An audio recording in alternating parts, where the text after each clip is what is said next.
Hello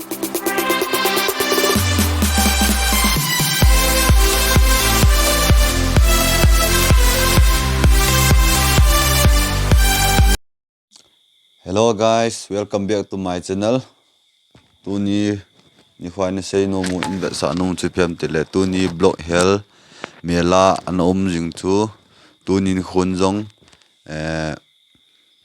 ke salbung community hall la ding ki ti chu akilem cha che in au sapu in to guna hin gongin nawa then church compound muna church community hall ho mangcha aniki mangcha in hechiwa chun mi video anjong kan coin a hin la sound recording akisu be se lo jin akichi pun ji chun tu hin mi pi ho he thedin hin sei tari lang koi tabong igam sungwa chu champur sunga tuibung block sunga tu la ya mizo sin abui pi health card ti hi a hi in pu paulin lal 59 cycle AC MLA pun asai na chun koi tabong health card kisim thailo kitile sumla pai ha sat ji ham ailo le office langa ki pei thailo lekha he lo ja ki pei thailo ji ham buina nei hodinga chu itabong hodinga chu ki tu pi theina ding lampi a hen gongin itabong chu inum khawa le win of chen office muna iga ki bui pi sa theo he ti chu aviala amana in seina bana kin kan sei son kin he ka ki pa e tuin tuni program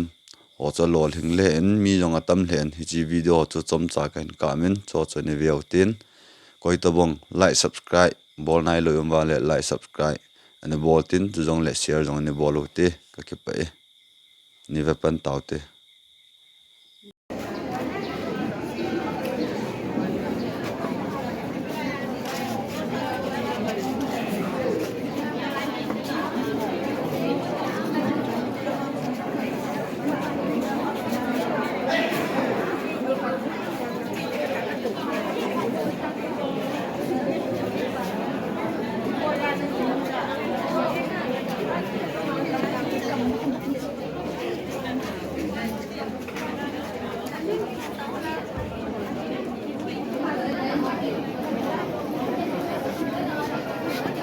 Prime Minister Health Insurance again, CM Health Insurance again. It's a kat yang sun CM to say ko CMO to say ko mo ni tu ni ang mo so ani lo na to sin ki bo chi lo ti chi health insurance card ho hi na mo zo pha le bo pan de ko na mo sang ke apa na le ni na mo pha le sa de hi chi chu ani ni nga lo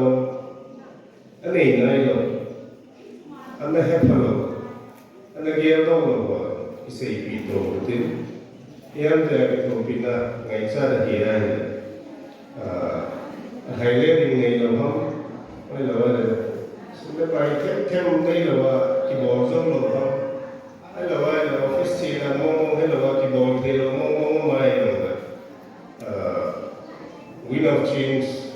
officer in solo level ana ki bo pi tan te ke no ji chu cho thì bắt đầu mới hiểu in trẻ là sao cái gì là bằng gì cho thì các thầy về này anh này thì những đồ sẽ này thì sẽ để xa cái hay là cái xây dựng cái parliament cái parliament họ sẽ luôn dùng cái liên ta thì community hall rồi church hall cái hall tôi lại Sunday school hall không phải là classroom in setting facility na po ng mga chungang ipa-pull sa iyo. Ito yung sutsuming kating igam sa mo kikira na yung panla siyo. Health card na yung sinong isiyong kigoso kayo ito. So le doctor sa ting yung itil ko to itil dammo na niya cha no lowi ne hila le dammo na lin pi so the ye te he jik te chan chun chai nge ki pai